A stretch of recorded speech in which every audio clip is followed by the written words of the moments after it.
പോലെ ഇരിക്കില്ല, പക്ഷെ എല്ലാ കാലത്തും കൂടെ ഇരിക്കണം. പതറിപ്പോകാതെ ഏത് വേദനയെ സ്വീകരിക്കാൻ ഒറ്റ വാക്ക് മതി, തന്നെ ഞാൻ അനന്യനാണ്, എന്നെ പോലെ അല്ലേ? ആലോചിച്ച് നോക്കിക്കേ, നമ്മുടെ കർത്താവ് എന്തു വേണ്ടി സഹിച്ചിട്ടുണ്ട്. സങ്കടങ്ങളുടെ താഴ്വരയിൽ കൂടെ കടന്നുപോയി ഇതിനെല്ലാം ജയിക്കാൻ കർത്താവിന് കിട്ടിയ ബലം ഏതെന്നറിയാം? ഒരൊറ്റ വാക്ക് ഞാൻ പറയും. തുടങ്ങിയപ്പോ യോർദാൻ നദി സ്നാനം ഒറ്റപ്പോ സ്വർഗം പറഞ്ഞു, ഇവനെന്റെ പ്രിയപുത്രൻ, യു ആർ മൈ ബിലവഡ്. മോനെ, നീ എന്റെ സ്വന്തമാണ്, എന്റെ പ്രിയപുത്രൻ. ഈ സ്വന്തം എന്ന പദത്തിന് യോർദാനിന് വെള്ളത്തേക്കാൾ തണുപ്പുണ്ട്.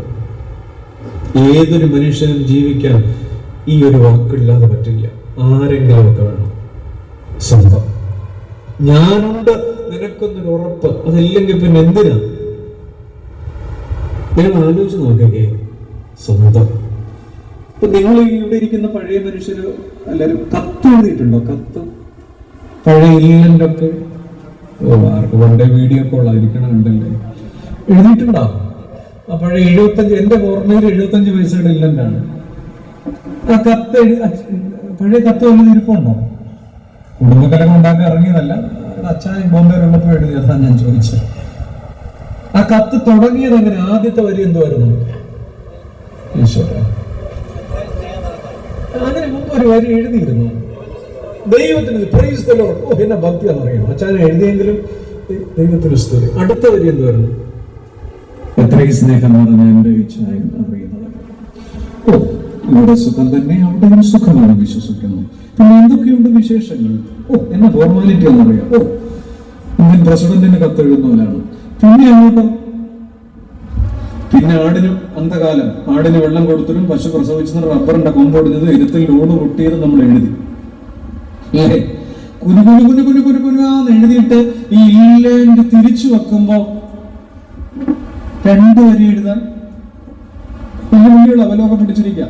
പന്നം പിടിച്ച നാളുകളിലെ 2 വരി എഴുതാൻ അവിടെയും നമ്മൾ എഴുതി, അല്ലേ? പിന്നെ അടുത്ത കത്തെന്താ? ഈ കത്ത് എന്നിട്ട് നമ്മൾ അവസാനിപ്പിച്ചതെന്നാ എങ്ങനെയാ? എന്ന് ഇച്ഛായന്റെ ഇതായിരിക്കും ശബ്ദം. അടുത്ത കത്ത് വരുന്നത് വരെ പ്രവാസ ജീവിതത്തിൽ ഈ കത്ത് നെഞ്ചോട് ചേർത്ത് പിടിച്ചുറങ്ങിയ നാളുകളില്ലേ? ഏതൊരു മനുഷ്യനെയും തണുപ്പിക്കണ വാക്കാണ് സ്വന്തം. ആരെങ്കിലും വേണം. തമ്പുരാൻ അത് കിട്ടി. തുടങ്ങാൻ നേരം യോർദാനിലെ വെള്ളത്തിൽ, യു ആർ മൈ ബിലവഡ്, നീ എന്റെ സ്വന്തം.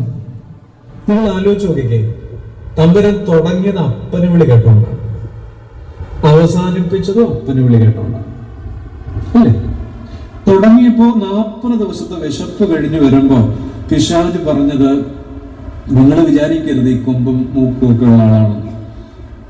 കർത്താവിന്റെ ആമാശയത്തിനകത്ത് ചാരുകസേര ഇട്ടാ പറഞ്ഞു, 40 ദിവസം പണ്ടാറടങ്ങുന്ന വിശപ്പാണ്.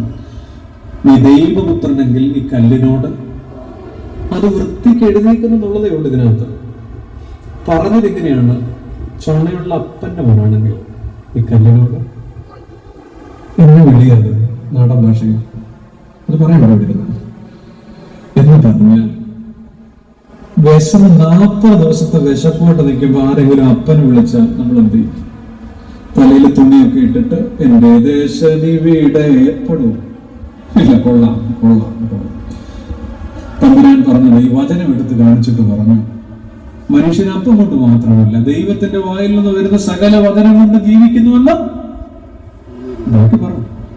എഴുതിയിരിക്കുന്നല്ലോ, മകൾ മാത്രം തന്നു നീ, അന്നെല്ലാം നിന്റെ കാരുണ്യം അറിയാതെ തെല്ലും അറിയാതെ പൂമഴ പോലെന്നിൽ സ്നേഹം നൽകുമ്പോൾ ഇരുളിൻ കോട്ടയിൽ അവസ്ഥ ഏതാ? ആരോഗ്യമുള്ളപ്പോൾ ദൈവത്തിന്റെ കൃപ അറിയില്ല നമ്മൾ.